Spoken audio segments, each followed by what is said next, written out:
Ladies and gentlemen, Michael Ashcroft. My lords, ladies and gentlemen, many of you were present almost 2 years ago to the day for the launch of Victoria Cross Heroes, and those of you with long memories will recall that I asked you to lend me your support as a struggling author. I and my publishers had gambled on whether there were enough people who shared my passion for the Victoria Cross and the remarkable exploits of those who have been awarded Britain's most prestigious bravery award. And the success of Victoria Cross Heroes has meant that one thing led to another, and all of its repercussions have been thankfully positive. Indeed, earlier this year, the Imperial War Museum announced that I'd be donating a sum to build a new gallery to exhibit the whole collection of 155 Victoria Crosses. And the motive behind such a move on my part was simple, is that I wanted all those in the UK and visitors to Britain to be able to enjoy seeing the medals and to learn about the stories behind why that they were awarded. And the publication of Victoria Cross Heroes was for me an enjoyable and rewarding experience that I wanted to repeat it. And that is why you are here this evening. Special Forces Heroes tells the stories behind a totally separate but no less important medal collection. This time, by and large, the collection consists of the decorations awarded to the SAS, the SBS, and other commando-style servicemen who became involved in Special Forces work. And it is not straightforward to divide bravery into subsections. However, I would argue there are broadly two types of valor: spur-of-the-moment bravery and cold courage. The latter being gallantry, which involves advanced planning.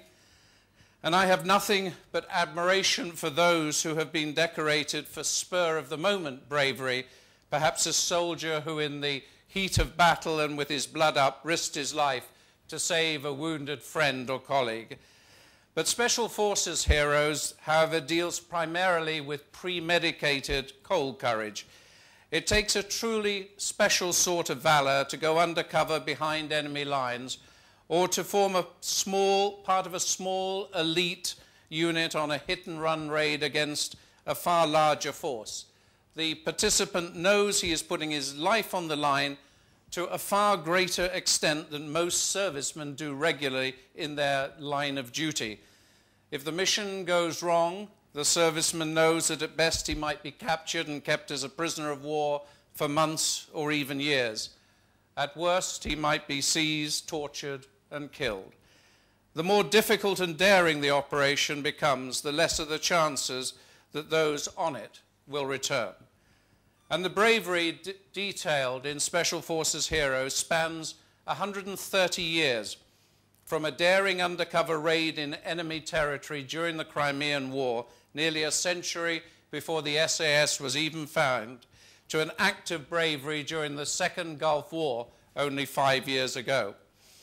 Some incidents which feature in the book, notably the SAS rescue of the hostages from the Iranian embassy siege of 1980, will be known to you. Details of many more acts of gallantry, including secret work in Northern Ireland at the height of the Troubles, will be told for the first time. And Special Forces Heroes tell the stories of the bravery of 44 of Britain's finest servicemen. And I'm delighted to say that no less than 8 of them are here tonight. I will not embarrass these modest men by detailing exactly how courageous each of them was in the face of the enemy. However, suffice to say that between them they have been awarded 12 gallantry awards, 3 military medals, 4 Queen's Gallantry medals, 3 British Empire medals, and a Distinguished Conduct Medal.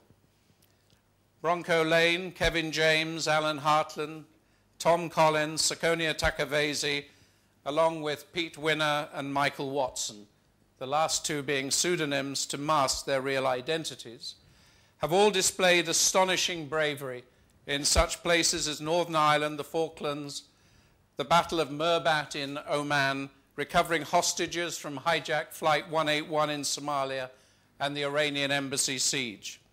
Some of the men here tonight were at more than one of these daunting venues. And there is just one more Special Forces hero who is here tonight that I'd like to thank publicly.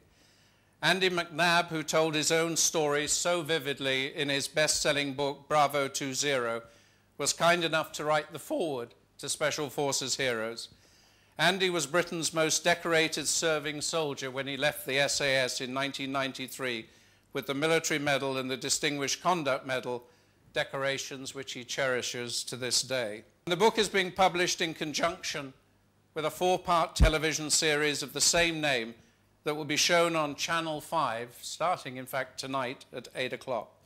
My favorite story from the TV series is that of the Battle of Mirbat, which was fought in July 1972 while the SAS was carrying out a secret war in Oman. At one point, a force of just 9 SAS men, supported by a small number of local Dhafari soldiers, was attacked by an elite 250-strong force of enemy fighters. The ensuing battle raged for hours and saw 2 SAS men pay the ultimate price for their bravery. But the survivors, some of whom were badly wounded, one of whom is here tonight, held out until reinforcements arrived in a battle which undoubtedly decided the course of the entire war.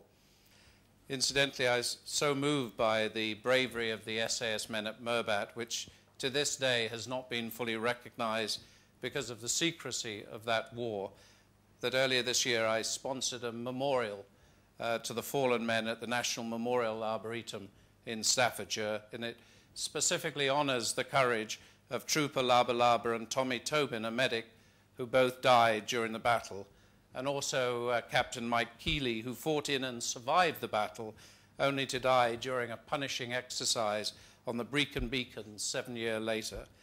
This memorial marks the courage of those who fought so valiantly that day during a little-known war of 36 years ago. And at a time when the lives of our dutiful soldiers are constantly being lost in Afghanistan and Iraq, it's imperative that we champion the present and past and courage of those who have served in our armed forces. These brave men that I have written about never considered failing their monarch, their country, or their comrades. We in turn should not fail them by forgetting about the sacrifices that they have made or the fine examples that they have set to others. And on the cover of my book, there's a short quotation from the Kohima Memorial in Burma, which was created after the Second World War. It reads simply, "When you go home, tell them of us and say, for your tomorrow, we gave our today." Finally, before I get crushed in the stampede to buy the book, I would just like to say how both humble and privileged I feel for a second time, thanks to my publisher's Headline and my home team, to be able to tell the stories of the gallantry of British servicemen. And I'd ask you to salute those people here tonight who feature in the book and who undoubtedly deserve their place in history as some of the bravest men ever to serve their country. And thank you all very much for coming this evening.